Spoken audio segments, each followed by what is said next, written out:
Hello, and welcome to Essential Alchemy. Alchemy is defined as the power or process that changes or transforms something in a mysterious or impressive way.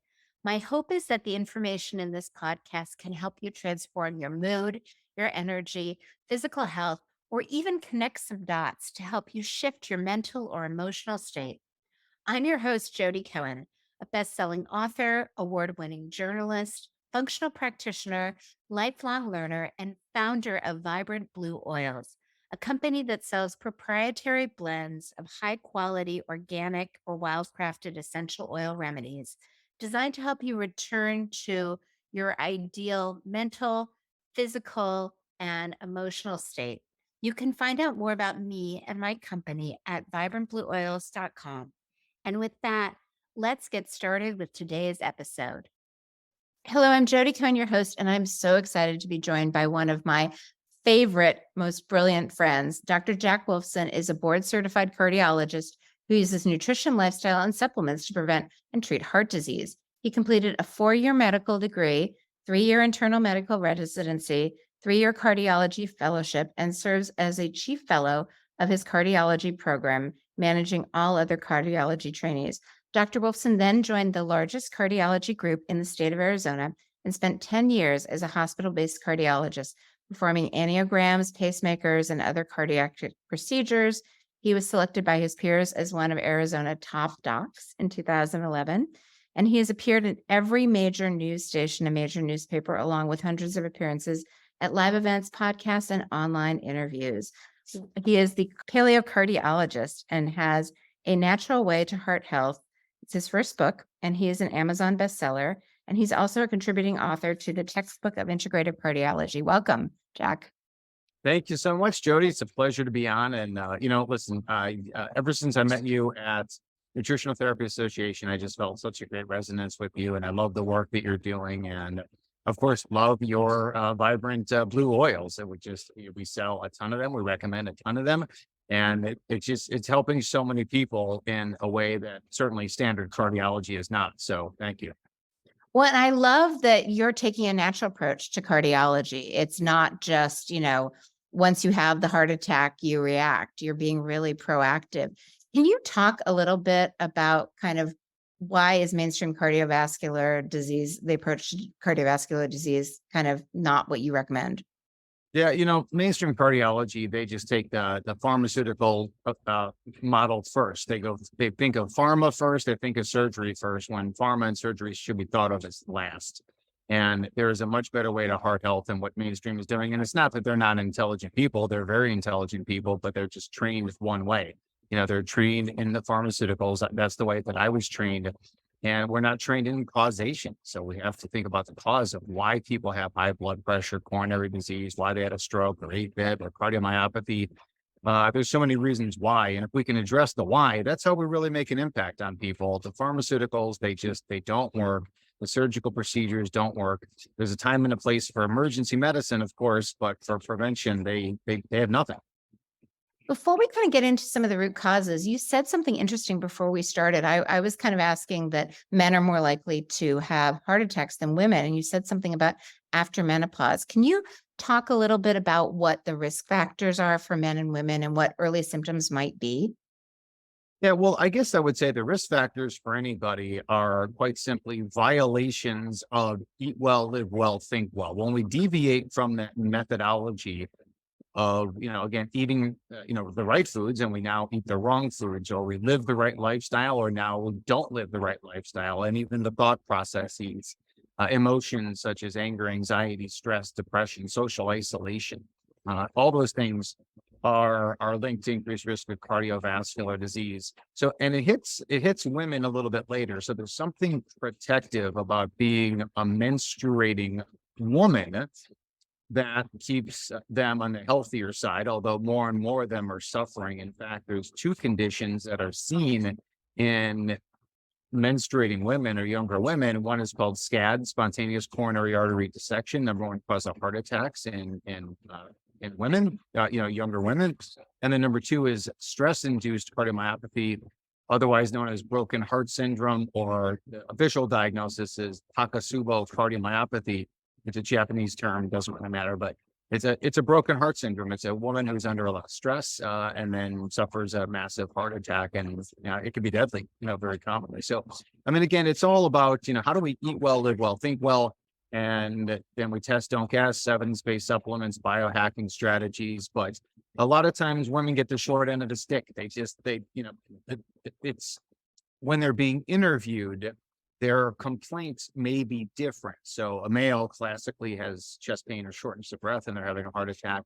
A woman may come in and have those same symptoms, but she may also say, I just don't feel right. Or I've been more tired lately. And certainly those things can be a lot of other things, more commonly than cardiac, but we still have to pay attention to make sure that it's not something life threatening, like an acute cardiac event. And when you were talking about kind of broken heart, stress related heart conditions, does that have to do with the vagus nerve, that people are kind of stuck in sympathetic and so the heart is overworking, or what do you Yeah. think? Yeah, most definitely. I think what happens in that scenario, although it's not really quite sure, there's two possibilities, and it may be a combination of the above. One is that you have a spasm of one of your coronary arteries. So that artery, that tube, or hose that's supplying a part of the heart, all of a sudden clamps down. And that can definitely be compounded by sympathetic overdrive, high sympathetic tone, low parasympathetic tone, that autonomic imbalance. It could also be because of a clot that happens in that particular area. So we get a sudden blood clot in that particular part of the heart. And yes, that kind of clot, or what would be what's known as a hypercoagulable state, can be also stress induced. So when or high sympathetic tone, when our bodies are in the fight or flight mode, we think we're about to get injured. So in preparation for injury, we are producing all of these different immunologic and then also coagulation factors, right? If our body knows we're about to bleed, well, it's going to ramp up all those things that are going to help us from bleeding to death. And that's not beneficial in a 21st century human. So, yeah, it definitely is, and it definitely impacts the autonomic imbalance. And I think to that point of where your specialty really comes in, I believe in so many different ways, is achieving that autonomic balance, which Yeah. would be preventing a first event and, of course, preventing subsequent events if you've already suffered. No, I completely agree with that. And before we get into eat well, live well, think well, I'd love to kind of unpack for the listeners who might be worried about their husband or significant other or their father. What are some of the early symptoms for men? A lot of men snore. Is that a concern? What are things that we can look out for so that we can intervene early? Well, snoring in men and women is a sign of potential obstructive sleep apnea. People who snore, they don't live as long, they don't live as well. And of course, same thing with sleep apnea. So those people should be looked at very carefully and tested. So there's outpatient tests for sleep apnea. We've got a device that we sell called the Watch Pat. And we send it to someone's home. They put it on their wrist, they put it on their finger, and they put the lead on their chest. And then you send the kit in to the company, and we get the results and go over there. So that's very important. But I think in general, men, more commonly than the reverse, men just don't listen to their wives regarding health. They don't. And I'm not exactly sure why. And for any men who's listening, let me just say, like, it sucks that they're always right, but they are. So the sooner we admit that, the longer and better we're going to live in many different ways, literally and figuratively. So we really want to make sure that that we are listening to our spouses, one way or the other. But if I can be a sounding board, or if I can be like a third party or second opinion, where like, okay, you're the woman, you're telling your husband to do all these things, and he's like, whatever. Or, yeah, you never got a medical degree. Hey, listen, come check out my stuff on my website or my social media, or get a copy of my book. And give it to your spouse and say, listen, I would, and phrase it this way: I would really appreciate it if you read this article. I would really appreciate it if you read this book. I really care about you, and I want you to live a long time, and I'm worried. And I want you to take a look at this here. I know I've been telling you to eat organic food and to meditate and, take these various supplements and get better sleep and lose some weight. Like I've been telling you to do that, but maybe if you heard it from a cardiologist, you'd think differently. Yeah, or if you're witnessing snoring or like, what is it when their heart races? Like, um, Yeah, people who, complain of palpitations, it's very common. This is very common that women are struggling from, the classic example, 25-year-old woman, heart races, skips, flips, pounds, flutters. She's got a lot of symptoms, but that could be symptoms in a 70-year-old man as well. So, any medical problem that you have, I definitely suggest seeking out a second opinion from a yes. holistic, natural provider. If you've got cancer, speak with a natural cancer doctor. If you've got cardiovascular concerns, then speak with a natural cardiologist. Like you. And And I and mean, and if you don't have concerns and you just want to prevent concerns, let's start to unpack the eat well, live well, think well. Talk to me a yeah. little bit about some of your, and obviously everyone should get your book. Say the name and where they can find it. Well, the book is called The Paleo Cardiologist: The Natural Way to Heart Health, and you can get it at freeheartbook.com. Get it there, get a copy for free. All you do is pay a few bucks for shipping. So, when it comes to eat well, live well, think well, eating well is about eating the right foods, avoiding the wrong foods. A lot of debate in the food story. So let me just say this, Jody, and I know you agree that no matter what diet you follow, just make sure it's organic. Just get the chemicals out of your food. And again, that's what I love about your oil. Again, just the purity, of what that is, and that's why we're big fans for multiple different reasons, and we'll talk about that in a little bit. But eating the right foods, so just getting the chemicals out of your food is huge. I'm a big seafood fan, big fan of free range grass fed meats, including the organs, liver, and heart and kidney. Those are the most nutrient dense foods in the world. People who eat the most amount of seafood have the highest levels of omega-3, and they live the longest, live the best. Back to that. And then also, I'm gluten free as well. So I don't find a purpose for eating gluten found in wheat, barley, and rye. I don't need it. I drink organic coffee and I drink high quality water. And that's how we roll with the food story. But everyone loves to debate the food story. But what about the live well part of the story and the think well? They're just as important. Yeah, let's unpack that a little bit. How do you recommend? What are your, obviously move and sleep. What do you tell people to do to live well? Well, sleep is the most important, I think, of all, right? So it's like no matter what version of the story you believe in, right? The biblical version of the evolutionary version or a combination thereof. Like first there was darkness. Like first there was darkness, which Yeah. means that life evolved under the pretense of first there was darkness and then there was light. And that circadian cycle or circadian rhythm of dark and light is the most important thing that we can do for our health. So we need to really look at that, as well. The light aspect of even that biblical story about light, and we could think about well, first it was dark and then there was the sun, and maybe that's the most literal thing, but also the light. The light is also the spark of life. And actually, when a sperm and an egg meet in the womb, there is actually a light that is emitted from that union, and that is again that spark of light that occurs at that particular moment. So you mentioned the movement. The movement's an important part, of course, and certainly something that I'm very passionate about is avoiding the environmental chemicals and pollutants as much as possible, and big detox strategies. I think that's critical. And then don't forget, make sure you're under the care of a chiropractor and also a holistic dentist. And that's the live well. And then the think well component is just as we've said, where people are struggling with stress, anxiety, and depression, and worry and fear, especially over the last few years, where they were just selling us fear, fear, fear, fear, fear. It's not Wow, the last few years. Look at all the school shootings. I mean, every time you turn on the TV, it's something new. it is well, and exacerbated by media since the dawn of media, really, and really even control of populace, back, for the last, few thousands of years, regarding, the people in control and in charge using fear to subjugate the population. And if it's certainly the last 3 years where it's just exploded, and we've seen an explosion of cardiovascular disease. So getting people to find their sense of spirituality, finding their sense of purpose, finding their sense of self-acceptance and self-worth and the gratitude and finding a sense of community. And, Jody, you've lost a lot of friends over the years because your positions. I've lost a lot of friends over the years. Again, a lot of my MD and DO buddies I've lost over the years, but I've gained so many new friends. I have a new community that's a holistic health and wellness community. And I'm glad you and I are, part of that together.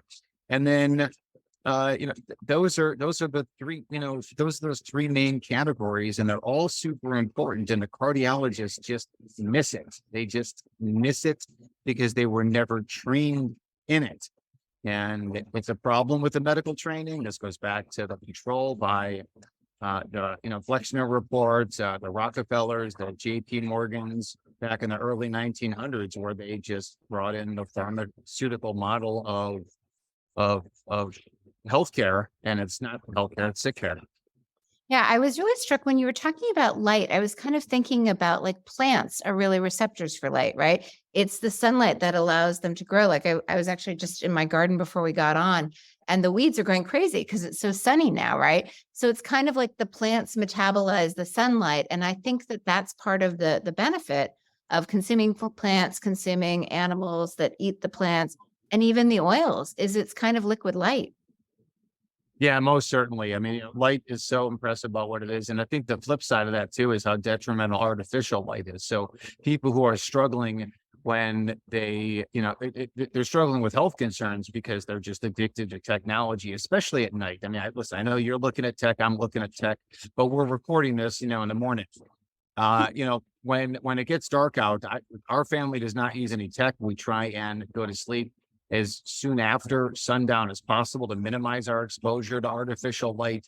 That's so detrimental as well. But Yeah. you talk about a leaf or a plant is essentially, it's a solar panel, right? It was the first solar panel built to collect light. And as you said, the plants use the energy, from the light and the water that comes up through its roots. And it does, from there, it along with carbon dioxide, it turns it into food, which is the plant itself, and oxygen. And the oxygen gets released. And of course, we breathe in the oxygen. So we are actually the mirror image of a plant, the humans are. And the humans, so the plant does one thing, and then we do the exact opposite to utilize all that, would work in total congruence, with that, with that model. And what is the purpose of our skin? Our skin is not just to hold together a bag of bones. As much as I love the vibrant blue oils, the skin is not just a vehicle of delivery for our essential oils. The skin is a solar panel. The skin is a solar panel built to collect light. And when we do so, magical things happen. We crank up our levels of melatonin, we increase levels of nitric oxide, which does so many things, including preventing that coronary vasospasm that people suffer from. And then also, as we get sunshine, the sun turns cholesterol in the skin into vitamin D. Therefore, cholesterol goes down, vitamin D goes up. Elevated cholesterol is a sunshine deficiency syndrome.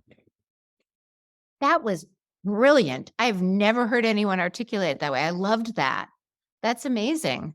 Well, thank you, Jody. I'm glad to be able to entertain you and teach something to the audience. And what's great about all this stuff, is that this is just common sense type things, and we've just medicine, lost the common sense methodologies 100 years ago.